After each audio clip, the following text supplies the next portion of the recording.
Nací en Angol y me llamo Rosa Elba Pérez Segura. Me enamoré, lo enamoramos y me casé, así que ya a los 19 años yo estaba. El 59 nos casamos y yo soy del 40. Estoy en esta región de vuelta porque nací aquí unos cuantos años atrás. Me fui a los 6 y volví a los 25. Soy una mujer que nació en Temuco en el año 1944. Me vine aquí al sur de Chile, en un campo, en los primeros contrafuertes de la cordillera de Nahuelbuta. Yo nací en el año 56 en la ciudad de Constitución y como alrededor de los 6 años yo llegué a estudiar y a vivir en la ciudad de Temuco. Soy hija de 2 funcionarios públicos, amantes de la tierra, que se vinieron a Temuco por eso, con un cariño más bien de familia que con un sentido productivo. Soy originaria de la comunidad Manuel Chavarría, la comuna de Lautaro. Lo que yo sé que mis abuelos paternos llegaron acá en 1885 porque el gobierno de Chile quiso traer gente de afuera para pacificar la Araucanía.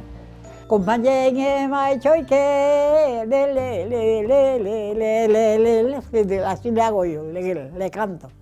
¿Cuántos años tengo ahora? 100 años, 2 meses.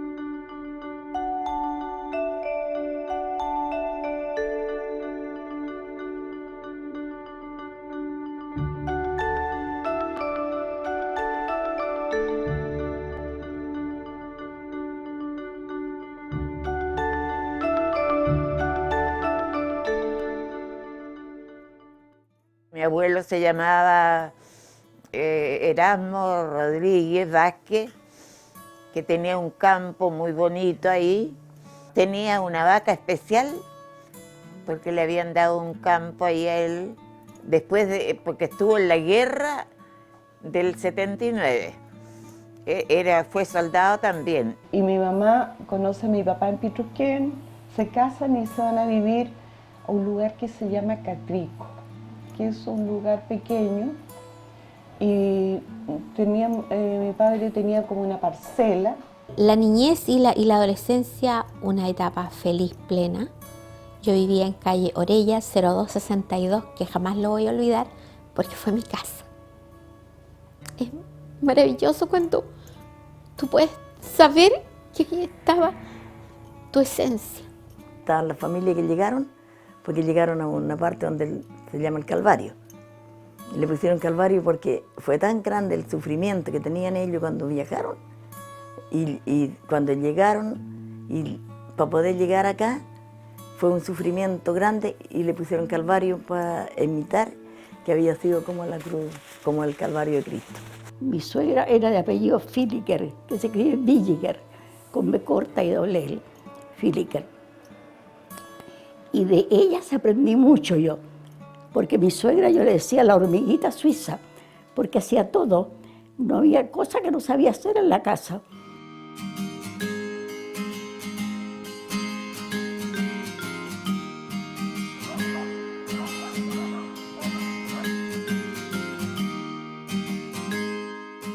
Hija de un detective y de una trabajadora del Servicio de Seguro Social que se llamaba en ese tiempo, que llegaron a esta ciudad porque mi abuela materna era originaria de esta región y querían estar, yo ya había muerto y ambos querían mucho el campo. Nosotros, como éramos tantos, éramos un grupo, eran 3 hermanos grandes y nosotros 3 también. Mi mamá hacía la comida y nosotros salíamos a ayudarle a mi papá. Y así teníamos, porque tenía que mi papá dar dos trabajadores para que le trabajara al patrón. Y los demás, eso mi papá trabajaba para nosotros.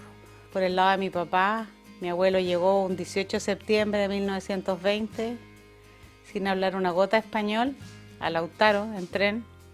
Venía de Palestina, había zarpado buscando una vida mejor, arrancando la Primera Guerra Mundial, de la invasión de los turcos. Pobre como una rata. Mi abuela paterna había llegado acá, estaba viendo en Lautaro. La trajeron sus padres a los 3 años y ese bisabuelo era profesor ya, en Jerusalén. Todos ellos inmigrantes.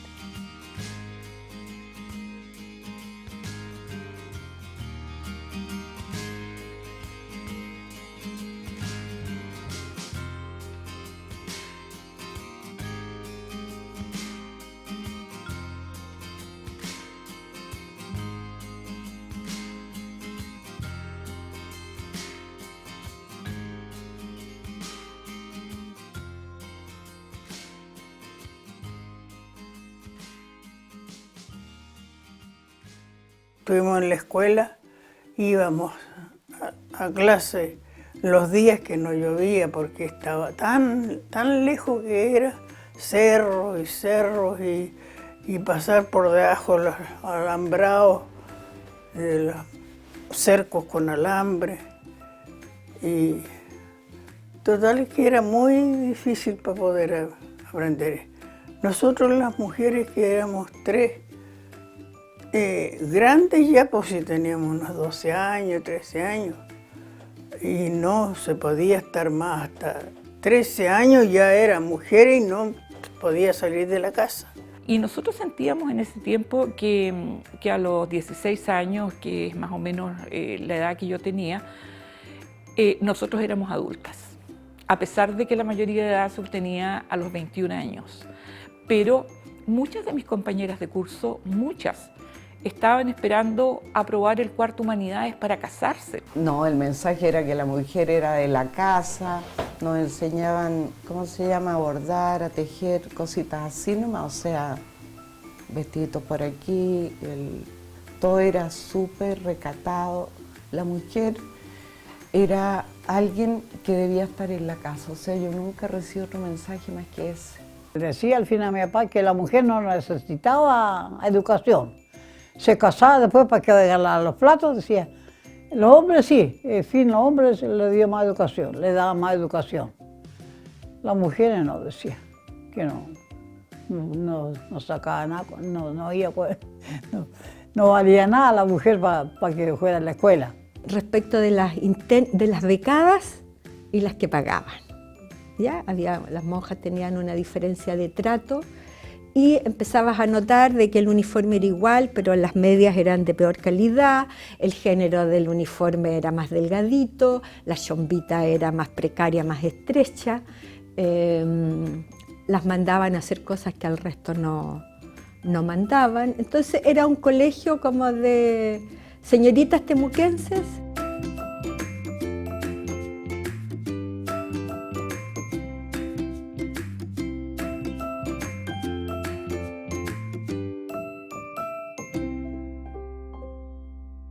Había una escuelita en un campo que tenía una profesora, la señorita Santos. Santos Aravena era ella. Tenía una escuelita y tenía barba. Tenía una barba larga y tenía una mantita y se la ponía así. Pero yo no podía ir al colegio porque tenía 4 años. Y mi hermana, que tenía 6, iba con mis primos que vivían cerca. Y la señorita, cuando ya yo tuve 6 años, le dijo cuando tuve 5 años, le dijo la señorita Santos a mi papá, ¿por qué no traen a la Nilda aquí? Que venga con su hermana y esté para que no esté sola en la casa. Entré a estudiar en la universidad, en la sede que la Universidad de Chile tenía acá en Temuco. Estudié una carrera corta. Mi idea era empezar a trabajar lo más luego posible, para irme a mi casa, por supuesto. El grupo que llegó para instalar aquí en la universidad eran puros hombres, ¿eh? Una sola mujer. La señorita Ildosira Vera, ella era profesora de matemáticas, la única mujer. Todos los demás eran hombres. Cuando me decían India, yo me entristecía mucho, pero mi papá me decía, a ver, ¿quién tiene río? ¿Quién de esas niñas que te dijeron India tienen río? Y yo le respondía que nadie. ¿Y quién tenía río? Era yo. Y esa era la mejor manera de subir mi autoestima, y yo salía pero súper orgullosa porque yo tenía río.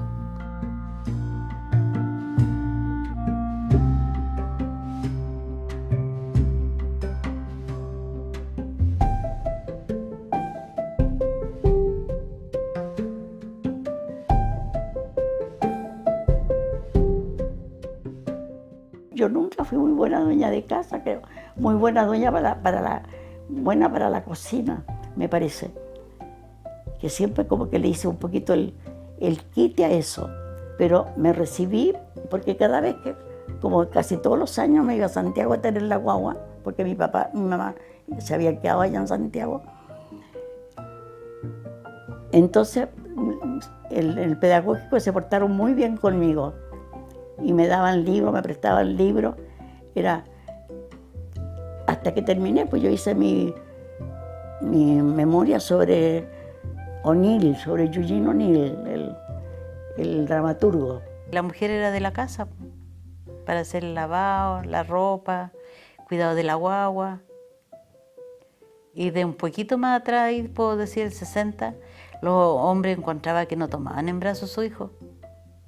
Podían tomarlo así en la casa, pero no llevarlo porque se consideraba que era un maricón que llevaba la guagua. Mi marido no era malo, era bueno, mi marido era muy... Él hacía todo lo que podía, también me ayudaba. A mí mi marido nunca me dio un palmetazo, un puñete, nunca. Mi suegra murió hace poco, pero yo tenía una vinculación. Mi suegra era una tremenda mujer, muy buena. Ella enviudó a los 29 años con 3 niños, se dedicó a estos 3 niños. Te fijas, hay una vida dedicada a estos hijos, una mujer sin mayores estudios, sin mayor soporte económico, viuda. Mi papá era médico de los que creía en la salud pública, entonces había esfuerzo, había empeño, esa tenacidad, y eso nos supo transmitir a nosotros. ¿Ya? Que las cosas se obtienen con esfuerzo, con trabajo, con dedicación. Básicamente eso. Ahora, yo siempre quise ser médico, porque lo veía a él y él me decía, no estudies medicina, no es lo que tú crees. No estudies porque tú tienes una idea romántica de lo que es la medicina. No sé si tenía una idea romántica, pero lo que sí yo digo es que yo me levanto a hacer lo que me gusta. Y es una bendición.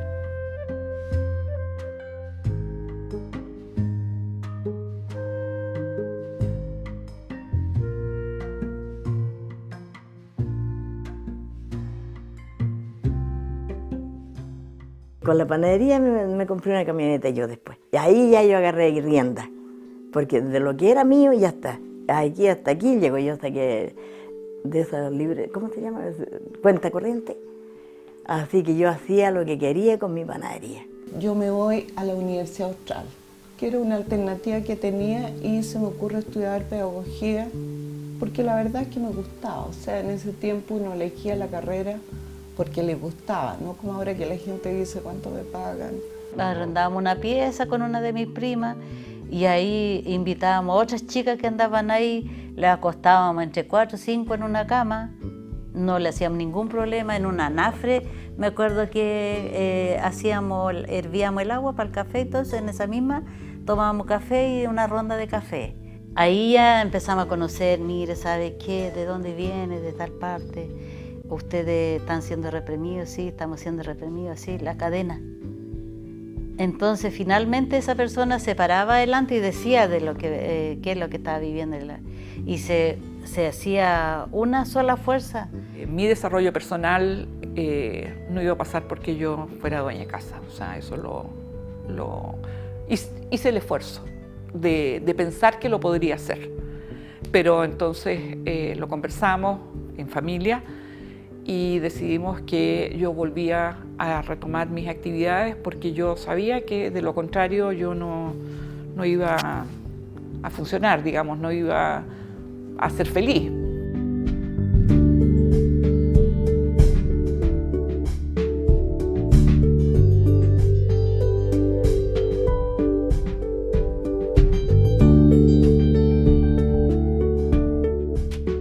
La persona que trabajaba en la casa, que era mi orfilita, que era una persona muy importante, le preguntaba, y eso también ustedes lo saben, pero yo lo vi, le preguntaba a mis papás por quién votar, antes de ir a votar. Le decía, ¿por quién votó don Pedro? Y mi papi le decía, vota por... La primera vez que voté fue aquí en Victoria, fue